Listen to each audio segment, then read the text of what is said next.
Welcome back viewers. நாம TNPSC competitive எக்ஸாம்ஸில் biology சம்மந்தமாக ப்ரீவியஸ் இயர்ஸில் கேட்டிருக்கக்கூடிய ஒன் வேர்ட்ஸும் அதுக்குரிய சரியான ஆன்சர்ஸும் ஒன் பை ஒன்னாக பார்த்துட்டு வரோம். இன்னைக்கு என்ன கொஸ்டின் பார்க்க போறோம் அப்படின்னு பார்த்தீங்கன்னா, which of the following component is present in the maximum amount in apple. அதாவது கீழ்கண்டவற்றில் எது ஆப்பிளில் மேக்ஸிமம் அளவு இருக்கு அப்படின்னு கேட்டிருக்காங்க. Option A vitamin B, option B iron, option C calcium and option D protein. So கீழ்கண்டவற்றில் எது அதிகமாக இருக்குன்னா ஆப்ஷன் பி அயான்ங்கிறது தான். இது கீழே இருக்குதுல, அதாவது விட்டமின், கால்சியம், புரோட்டீன்ல அதிகமாக இருக்குது என்னன்னு கேட்டிங்கன்னா, கம்பேர் பண்ணும்போது ஆப்ஷன் பியில் இருக்கக்கூடிய அயான் தான் அதிகமாக இருக்கு. 100 கிராம் ஆப்பிளில் 0.1 மில்லிகிராம் அயான் வந்து இருக்கு அப்படின்னு சொல்லியிருக்காங்க.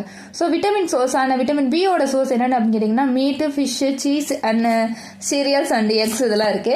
கால்சியம்ல என்னென்ன இருக்குன்னு கேட்டிங்கன்னா, milk, cheese and other dairy products எல்லாமே கால்சியத்தில் வந்துடும்.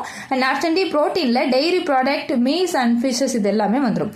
So which of the following component is present in the maximum amount in apple அப்படின்னா கீழே இருக்க 4 கம்பேர் பண்ணும்போது அயன்ல தான் அதிகமாக இருக்கு. ஓகேவா? ஸோ இந்த வீடியோ உங்களுக்கு பிடிச்சிருந்துச்சுன்னா லைக் பண்ணுங்க, ஷேர் பண்ணுங்க, கமெண்ட் பண்ணுங்க. சேனலுக்கு புதுசாக வந்தீங்க அப்படின்னா கண்டிப்பாக சப்ஸ்கிரைப் பண்ணிக்கோங்க. தேங்க்ஸ் ஃபார் வாட்சிங்.